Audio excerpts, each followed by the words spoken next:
Don't worry, I won't be around long anyway. He's not husband material. She smirked to my mom at family dinner, so I calmly finished eating and ghosted her for good. Now her family's ashamed after her abusive rebound dumped her broke, and she's desperately begging while I've upgraded to a better life. Hey viewers, before we move on to the video, please make sure to subscribe to the channel and hit the like button if you want to see more stories like this. Thanks. Let me start from the beginning so you get the full picture.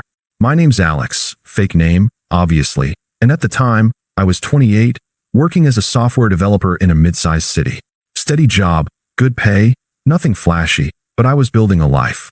I'd been with Jenna for 3 years, met her through mutual friends at a barbecue. She was 27, trying to make it as a social media marketer, posting about lifestyle stuff, travel inspo, that kind of thing. She had big dreams, and I was all in on supporting them. From day one, I was the committed type. Not the flashy romantic gestures guy, but the reliable one. When she lost her first gig out of college, I covered her rent for 2 months without a second thought. We'll get through this together, I'd tell her. She had anxiety spikes, family drama, her parents were divorced, and always pulling her into their mess. And I'd be there, listening for hours, helping her sort it out. I even skipped a promotion opportunity that would have meant relocating because she said she needed stability here to build her brand. Flashback to about a year in. We were on a weekend trip I'd planned to a cabin upstate, just us. Over a bonfire, I pulled out a simple ring, not an engagement one, but a promise ring, and said, "Jenna, I see a future with you. Kids, a house, the whole thing." She teared up, said yes, and we talked about marriage someday. I thought that was us, locked in. But over the last 6 months or so, things shifted, subtly at first. She'd scroll through her phone during our dates, liking posts from these entrepreneur types, guys with flashy cars and vacation pics. She'd make little comments like, "Why don't we travel more? Life's too short for the same routine." I'd brush it off, thinking she was just stressed from work. But then came the comparisons. My friend Lisa's boyfriend surprised her with tickets to Europe. That's the kind of spontaneity I crave. It stung, but I didn't push. I upped my game, planned more dates, surprised her with flowers, but it felt like I was chasing a moving target. Emotionally, she started pulling away. Nights where she'd cancel plans last minute, saying she needed space to focus on me time. I'd find out later she was out with coworkers, including this guy Ryan from her office, a sales rep who drove a leased BMW and posted about his hustle nonstop. I wasn't jealous. I trusted her. But looking back, the signs were there. The late nights, networking, the secretive texts. She made me feel like a backup, reliable Alex, always there when the excitement fizzled elsewhere. I poured everything into us, sacrificed my own hobbies, like joining a local hiking group, because she wanted more couple time. But it was never enough. I'd lie awake some nights, confused as hell, wondering why the woman I loved seemed to resent my stability. Am I boring? I'd think. Is being dependable a flaw? It wore me down, but I stayed loyal. Never raised my voice, never accused her. I just kept showing up.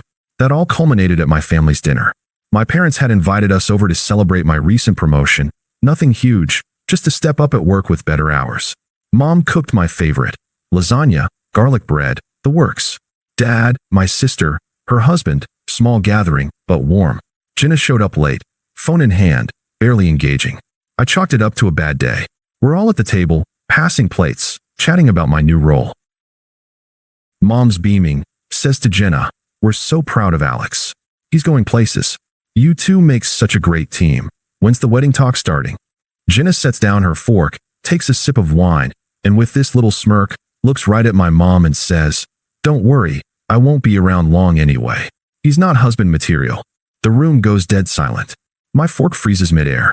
Mom's face drops, like she's been slapped. Dad clears his throat awkwardly. My sister shoots me a wide-eyed glance, mouthing, "What the?" I feel my chest tighten, heat rising in my face, but I don't say a word yet. Jenna just sits there, smug as ever, like she's dropped a mic. Mom stammers, "Jenna, honey, what do you mean? Alex is the most caring guy I know." Jenna laughs, a short, dismissive chuckle, and leans back in her chair. "Oh, come on. He's sweet, sure. Reliable. But husband material? I need someone with ambition, drive. Alex plays it safe, same job, same routine. I've outgrown that." Ryan at work? He's pushing boundaries, traveling, living big. That's what I deserve. Not this comfortable trap. My sister jumps in, Voice sharp. Jenna, that's out of line. We're family here. But Jenna waves her off, turning to me now, eyes cold. Alex, let's be real. You've been my safety net for years. I appreciate it, but I'm not settling. I've been talking to Ryan for months. He gets my energy. We click on a level you, and I never did. This. She gestures around the table. It's cute, but it's not my future. Mom's tearing up now. Dad's gripping his napkin. I can feel everyone's eyes on me, the humiliation burning. She's not just breaking up with me. She's doing it here, in front of my family, twisting the knife with her justifications. You always said you wanted me happy, she adds, with that entitled tone. Well, this makes me happy. Ryan challenges me. You just comfort me. And that's not enough anymore. Her logic's all twisted, framing my loyalty as a flaw, her betrayal as self-growth. She's smug, like she's enlightened, dropping this bomb publicly to make sure it hurts maximum. I sit there, processing the unfairness. All those sacrifices, the support, reduced to safety net. It's outrageous, but in that moment, I feel the confusion lift a bit. This is who she is. I don't explode. Don't beg or argue. My heart's pounding, but I set my fork down slowly, wipe my mouth with the napkin, and say quietly, okay. That's it. Just okay. Jenna blinks, like she expected a fight. That's all you have to say. I nod, stand up, and start clearing my plate. Habit, I guess. The table's still silent. Mom whispers, Alex. But I give her a small smile, like it's fine. We finish the meal in awkward quiet. Jenna picks at her food, glancing at her phone, probably texting Ryan. No one brings it up again. Dad steers talk to sports, but it's forced. After dessert. Yeah, we powered through. Everyone hugs goodbye. Jenna and I walk to my car. The drive to her apartment is tense, silent at first. She breaks it halfway. So that's it? You're not even going to fight for us. I keep my eyes on the road. What's there to fight for? You've made your choice. She scoffs. God, see? This is what I mean. No passion. Ryan would've. Jenna. I cut in. Calm as I can manage. I heard you. We're done. We pull up to her place. She grabs her bag, hesitates. You dropping me off like this? No coming up to talk. I unlock the doors. Good night, Jenna. She gets out, slams the door a bit harder than needed, and struts inside without looking back. I sit there for a minute, breathing deep. The confusion hits hard now. Why'd she do it like that? Publicly? But I don't call after her. Don't text. I drive home, block her number, her socials, everything. No outburst, no revenge post. Just detach. That night, I crash on the couch, staring at the ceiling. It hurts, like a gut punch. Flashbacks play, her laughing at my jokes early on, me holding her during her breakdowns. Why wasn't I enough? I wonder. The unfairness sits heavy, the mistreatment, the humiliation. I let myself feel it, cry a bit even. But by morning, I decide, no chasing, no confrontation. She's gone, and I'm walking away. The next weeks are rough. I throw myself into work, hit the gym for the first time in years, reconnect with old friends. Therapy helps, unpacking how I ignored the red flags. I sit with the silence, the confusion turning to clarity. I deserved better, I realize. No disappearing act dramatically, but I fade from her world. Change my routines, avoid mutual spots. Dignity intact, I start rebuilding. Little did I know, her world was about to unravel. A couple months pass, and I'm in my groove. Gym 5 days a week, coding side projects that land me freelance gigs, even joined that hiking group I'd put off. Life's quiet, but good. I don't stalk her socials, blocked everything, but word trickles in through mutual friends. At first, it's casual updates. Saw Jenna posted about a trip with that Ryan guy. Cool, whatever. I'm not bitter, just detached. Then, the cracks show. About 4 months after the dinner disaster, a buddy from our old circle texts me. Dude, you dodged a bullet. Jenna's mess is blowing up. Turns out, she dove headfirst into things with Ryan. Moved in with him after like 2 weeks. Classic rebound. He was all flash. Expensive dinners, weekend getaways, posting couple pics with captions like, found my match. But behind the scenes? Not so pretty. From what I pieced together, without digging, mind you, just from folks venting to me, Ryan was unstable as hell. Verbally abusive, controlling her schedule, critiquing her posts like, that's not on brand for us. He'd flip out over nothing, like if she talked to male friends. And the kicker, he was cheating on her the whole time. Had side pieces from work, using the same networking excuse she pulled on me. The implosion was public and messy. They had a huge fight at a bar. Mutual friend was there, and Ryan screamed at her in front of everyone, calling her clingy trash. Dumped her right then, kicked her out of his place. But he didn't stop. Posted shady stories online implying she was the crazy one. Even leaked some private texts where she begged him to stay. Her social media tanked. Followers dropped. Brands pulled collabs. Worse, since Ryan was her coworker, HR got involved in the drama. She got let go for unprofessional conduct. Boom, jobless, broke, crashing on a friend's couch. That's when her family entered the picture. Jenna's folks had always been intense. Mom's the enabler type, dad's gruff but fair. They'd liked me, or so I thought. Holidays together, all that. But after the breakup, radio silence from them. Until now. Her mom calls me out of the blue, 6 months in. I almost don't pick up, but curiosity wins. Alex, it's Karen. We need to talk about Jenna. Turns out, the family's ashamed. Jenna spun tails at first. Alex was holding me back, but when Ryan's abuse came out, and she showed up at their door broke and hysterical, the truth spilled. Dad confronted her. You threw away a good man for that loser?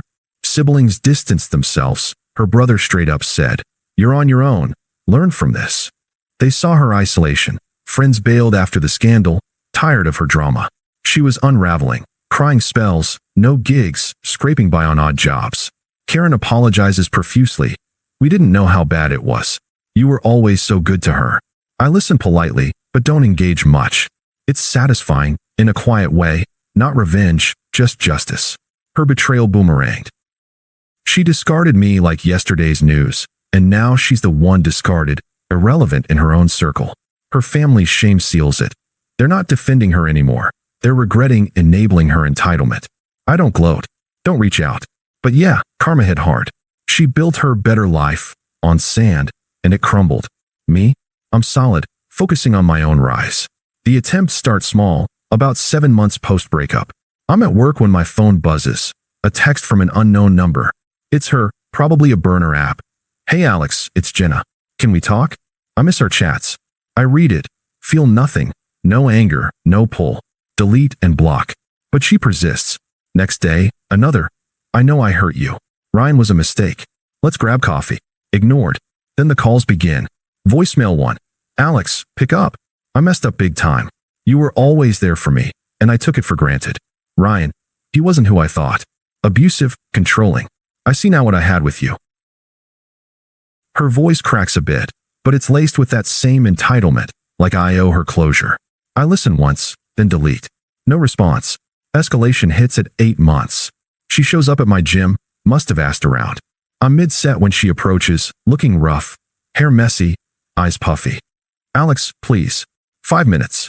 I set the weights down, wipe sweat, keep it neutral. Jenna, what do you want? She launches in, desperate but still twisting logic. I was confused. You were so safe. I felt trapped.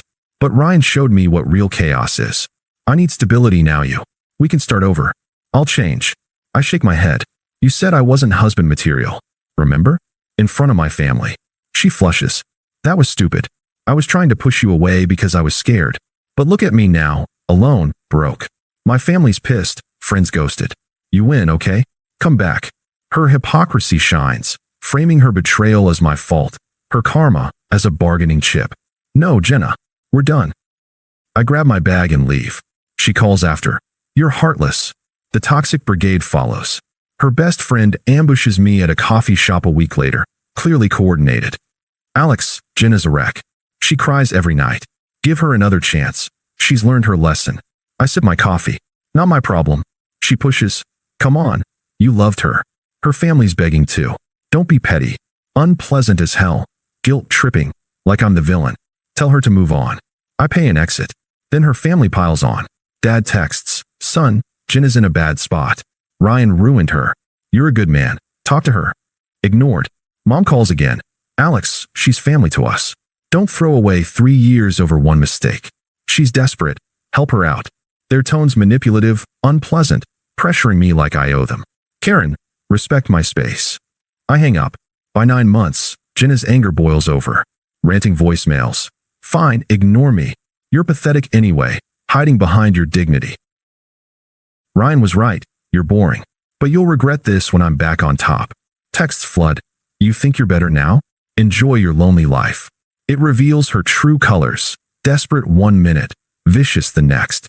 No real remorse, just wanting her safety net back. I block it all, document just in case. The attempts peak, then fade. But the power shifts clear. She's unraveling, grasping at me like I'm her lifeline. Me? I'm free, untouched. Fast forward to 10 months later, a mutual friend's wedding. I almost skip it, but decide to go. Life's too short. I've met someone new. Emily, a graphic designer, kind, ambitious in a grounded way. We've been dating a couple months. She's the opposite of drama. The venue's beautiful.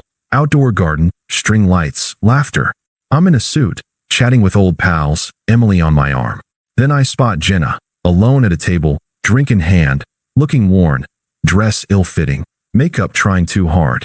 She approaches during cocktail hour, eyes darting to Emily. Alex, wow, you look good. Can we talk? Privately. Emily senses it, squeezes my hand. I stay put. Jenna, this isn't the time. She ignores that, voice low but urgent. I realize now, you were the one. Ryan destroyed me, but it woke me up. I want us back. Please. Her desperation's on full display, guests glancing over. But I'm calm, evolved. No sympathy, no sorry about Ryan. Just facts. Jenna, that chapter's closed.